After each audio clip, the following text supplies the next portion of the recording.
আসসালামু আলাইকুম। আজকে আমরা যে বিষয়টি নিয়ে কথা বলতে চাই সেটি হচ্ছে যে শেখ হাসিনার রায়ের পরে আমাদের দেশের বেশ কিছু ব্যক্তি বিশেষ করে রাজনৈতিক মহলে কিছু নেতা এটা নিয়ে প্রশ্ন তুলেছেন।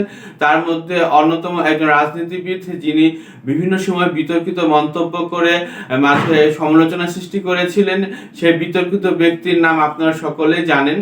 তিনি হচ্ছেন বিএনপির বর্তমানে বিএনপির নেতা অ্যাডভোকেট ফজলুর রহমান সাহেব। অ্যাডভোকেট ফজলুর রহমান সাহেব এর আগেও বেশ কিছু বিতর্কিত মন্তব্য করে দল থেকে বহিষ্কৃত হয়েছিলেন। পরে আবার উনি দলে ফিরে এসেছেন এবং বর্তমানে উনি ধানের শীষের মনোনয়ন প্রাপ্ত হয়েছেন সাবেক প্রেসিডেন্ট আব্দুল হামিদ খান সাহেবের নির্বাচনী এলাকায়। তো ওনার ব্যাপারে আমরা আলোচনা করব। ওনার একটি বক্তব্য আমাদেরকে আসলে মানে চিন্তার মধ্যে ফেলেছে। এটি কিন্তু ওনার বক্তব্য না এটি ওনার দলের বক্তব্য, সেটা নিয়ে আমরা বিশ্লেষণ করব। আমাদের সাথেই থাকুন।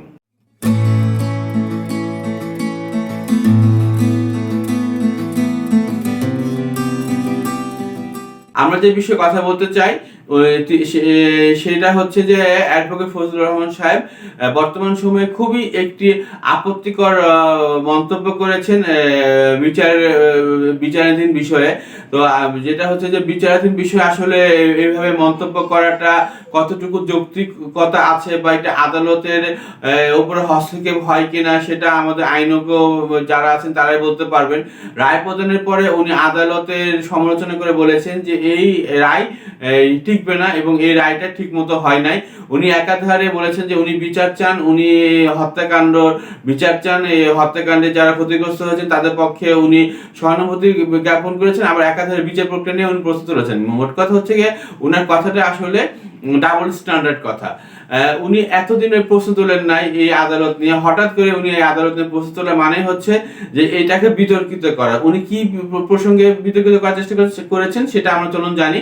উনি যে বিষয়টা উত্থাপন করেছেন সেটা হচ্ছে যে এই আদালতের কোনো এখতিয়ার নাই, এই আদালতের এখতিয়ার শুধুমাত্র আছে 71 সালে যে যুদ্ধাপরাধ সংঘটিত হয়েছিল সেই যুদ্ধাপরাধের বিচার করা। বর্তমান মানবাধিকার লঙ্ঘনের কোন ইস্যু আসলে সেটি প্রচলিত আইন অনুযায়ী বিচার করা সম্ভব ছিল, এই আইনের মাধ্যমে বিচার করা দরকার ছিল না। উনি আসলে এই জিনিসটা মানুষকে বোঝানোর চেষ্টা করছেন যে ওয়ান কাইন্ড অফ একরকম আমরা মনে করি যে এই বক্তব্য একরকম শুভঙ্করের ফাঁকি আছে। কারণ একটা বিচার প্রক্রিয়া ট্রাইব্যুনালে নিয়ে আসার মুখ্য উদ্দেশ্য হচ্ছে যে বিচারটা যেন দ্রুত হয়। ফৌজদারি কার্যভিত্তিতে কোনো বিচার করতে গেলে এটি অনেক সময় লেগে যায় এবং এত সময় এই সরকারের হাতে নাই। একটা সময় হয়তো ক্ষমতার প্রেক্ষাপটে যদি ক্ষমতা পালাবদল হয় এই বিচার প্রক্রিয়াটা হবে না, এটাই ছিল ওনাদের পরিকল্পনা। তো ওনাদের পরিকল্পনাটা বাস্তবায়ন হয় নাই দেখে আজকে মনে কষ্টে উনি এই কথা বলছেন যে এটি জেনারেল আইনে বিচার করা সম্ভব ছিল। তো এটা আমরা বুঝতে পারি যে ওনার আসলে বেদনাটা কোন জায়গাতে।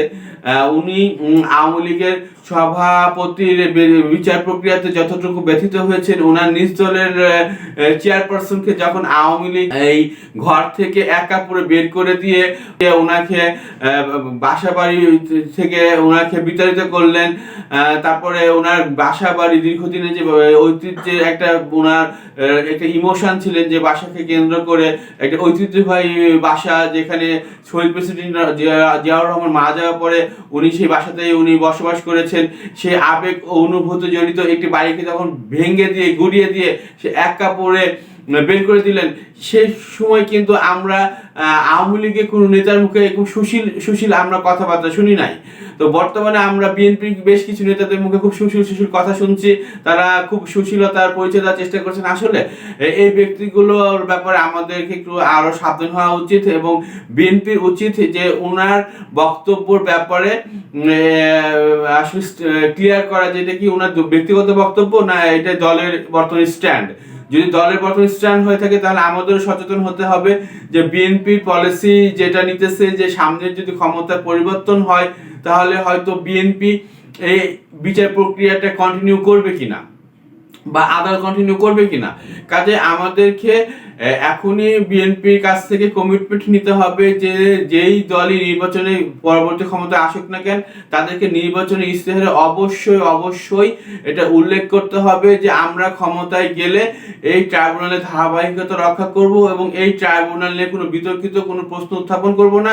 যারা ট্রাইব্যুনাল নিয়ে বিতর্কিত প্রশ্ন উত্থাপন করার চেষ্টা করবেন প্রয়োজন হলে তাদেরকেও আমরা বিচারে সম্মুখীন করব। দেখুন, এর আগেও কিন্তু এই ট্রাইব্যুনালকে নিয়ে আওয়ামী লীগ সরকারের সময় যারাই কিন্তু কোনো বক্তব্য দিয়েছেন তাদেরকে কিন্তু ভৎসনা করা হয়েছে ট্রাইব্যুনালের পক্ষ থেকে। কাজেই আমরাও আশা করব এই ফজলুর রহমান সাহেব যেই বক্তব্য দিয়েছেন ট্রাইব্যুনালের এই ব্যাপারটা নিয়ে খুব সিরিয়াস হবেন এবং ওনাকে এই ব্যাপারে সতর্কতা মূলক কিছু নির্দেশনা দিবেন। আজকে এই পর্যন্তই, ধন্যবাদ সকলকে।